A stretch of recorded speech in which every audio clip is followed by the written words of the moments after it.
Hey everyone, thanks for watching. In today's video, I'm going to be unboxing a Cisco Webex room phone, and we're going to take a look at the core functionality of the room phone. I'm going to show you how to get it registered and just look at the menu a little bit. Before we do that though, I want to talk about the functionality of the Cisco portfolio overall and where the Webex room phone fits in. In this chart, you can see the Webex board has all the functions. You can share content, both wired and wirelessly. You can do an audio call, you can do video, and of course you can do co-creation.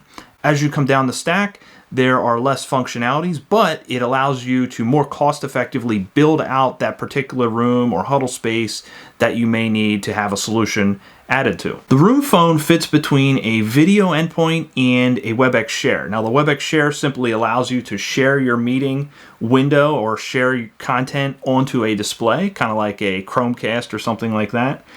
A video endpoint is a full video experience. You can see content, you can share wirelessly, you can make a phone call on it if you need to. The room phone is in between those two, right? Between the video endpoint and the Webex Share. Now, a room phone allows full calling capabilities. You can use this both with Unified Communications Manager or Webex calling.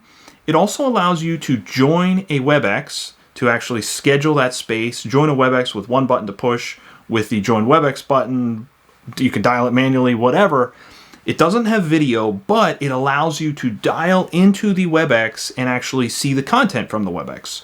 So oftentimes users will join a Webex and just want to see content. They leave their video off. This is essentially the purpose of the room phone as the feature set is built today.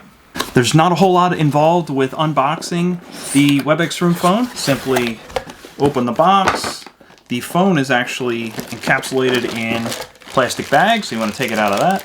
The cables that go with the phone are actually hidden underneath the cardboard insert here. These are the HDMI and Ethernet cables. The phone itself has a touch display. It does have a mute button and a volume up and down button that you can see visibly before it's turned on. The microphones are around the outside and the speaker in the middle here. On the sides, there are 1/8" audio jacks. I don't know if you can see that there or not for microphones. There are also 3 connectors on the back. The one in the middle is the Ethernet connector. This is for both power and connectivity. There are also 2 HDMI connections, one for sharing your screen and one for connecting to a screen, a in-room TV or what have you. All right, so here I have the room phone connected. It is cabled up with Ethernet for both power and connectivity. And then I actually have an HDMI connection plugged into it as well, which is driving the display behind me. You can see it is in half-wake mode, as is the display that's attached.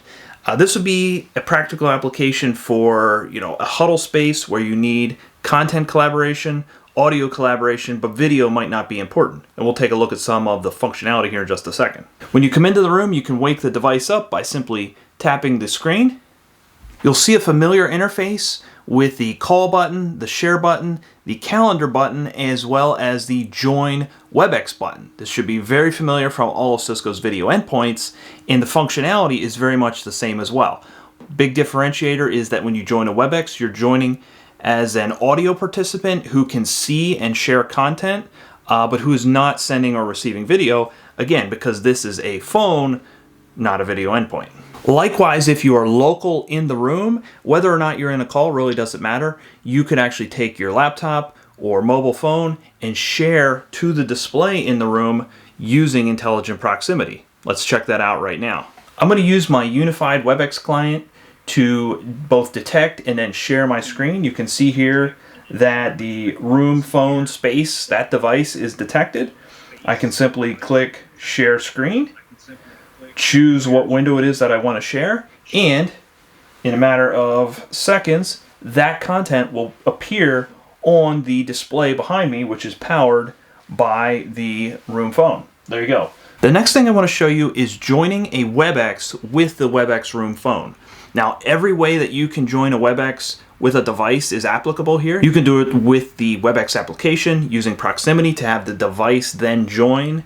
You can have one button to push enabled on the room phone as another option. In this case, I'm going to use a third, which is typing in the meeting number with the join Webex button. I have it typed in, we can join it now, and there's already a session in progress. As you can see, there's content being shared.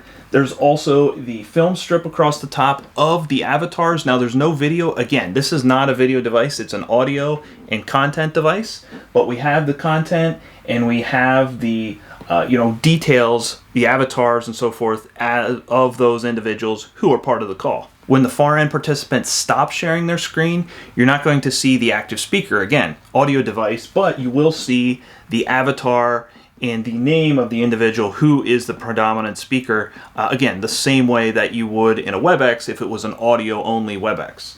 Like other devices in a meeting, if you mute the phone, you will also be muted and reflected as muted in the meeting. When you unmute, of course, you'll be unmuted, you'll be seen as unmuted in the meeting as well. Hopefully that gives you a quick idea of what this endpoint is capable of. If you have questions or comments on it, I have some details included in the video description. As always, leave questions below in the video comments and discussion section as well. I want to thank you for watching, and I hope to see you back sometime soon.